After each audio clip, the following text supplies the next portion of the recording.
شروع اللہ کا نام لے کر جو بڑا مہربان نہایت رحم والا ہے۔ اے پیغمبر صلی اللہ علیہ وآلہ وسلم، مسلمانوں سے کہہ دو کہ جب اپنی بیویوں کو طلاق دینے لگو تو ان کی عدت کو پیش نظر رکھ کر طلاق دو اور عدت کا شمار رکھو، اور اللہ سے جو تمہارا پروردگار ہے ڈرو۔ نہ تو تم ہی ان کو ایام عدت میں ان کے گھروں سے نکالو اور نہ وہ خود ہی نکلیں، ہاں اگر وہ کھلی بے حیائی کریں تو اور بات ہے، اور یہ اللہ کی حدیں ہیں، اور جو اللہ کی حدوں سے تجاوز کرے گا وہ اپنے آپ پر ظلم کرے گا۔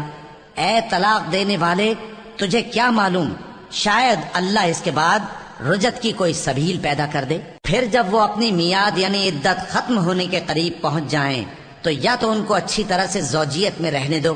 یا اچھی طرح سے علیحدہ کر دو، اور اپنے میں سے 2 منصف مردوں کو گواہ کر لو، اور اے گواہو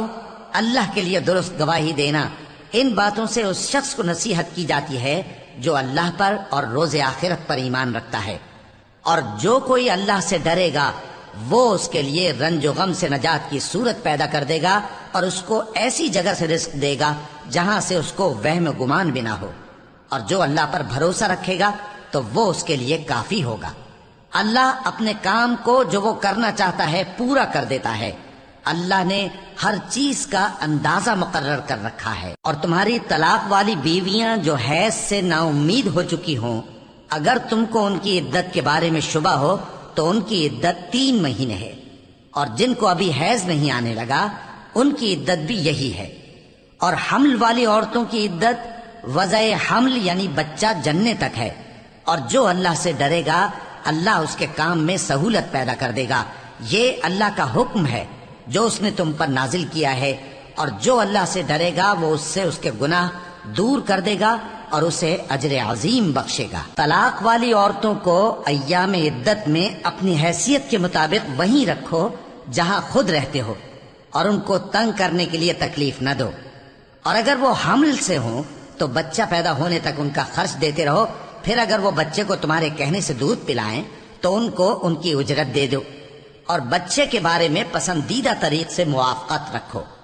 اور اگر باہم ضد اور نا اتفاقی کرو گے تو بچے کو اس کے باپ کے کہنے سے کوئی اور عورت دودھ پلائے گی۔ صاحب وسعت کو اپنی وسعت کے مطابق خرچ کرنا چاہیے، اور جس کے رزق میں تنگی ہو جتنا اللہ نے اس کو دیا ہے وہ اس کے موافق خرچ کرے۔ اللہ کسی کو زیر بار نہیں کرتا مگر اسی کے لحاظ سے جتنا اس کو دیا ہے، اور اللہ ان قریب تنگی کے بعد آسانی کر دے گا۔ اور بہت سی بستیوں کے رہنے والوں نے اپنے پروردگار اور اس کے پیغمبروں کے احکام سے سرکشی کی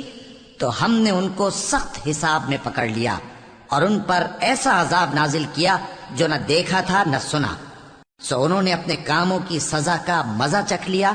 اور ان کا انجام نقصان ہی تو تھا۔ اللہ نے ان کے لیے سخت عذاب تیار کر رکھا ہے۔ تو اے عقل والو جو ایمان لائے ہو، اللہ سے ڈرو۔ اللہ نے تمہارے پاس نصیحت بھیج دی ہے، یعنی ایسے پیغمبر جو تمہارے سامنے اللہ کی واضح آیتیں پڑھتے ہیں، تاکہ جو لوگ ایمان لائے اور عمل نیک کرتے رہے ہیں ان کو اندھیروں سے نکال کر روشنی میں لے آئیں، اور جو اللہ پر ایمان لائے گا اور عمل نیک کرے گا وہ ان کو جنتوں میں داخل کرے گا جن کے نیچے نہریں بہ رہی ہیں، وہ ہمیشہ ہمیشہ ان میں رہیں گے۔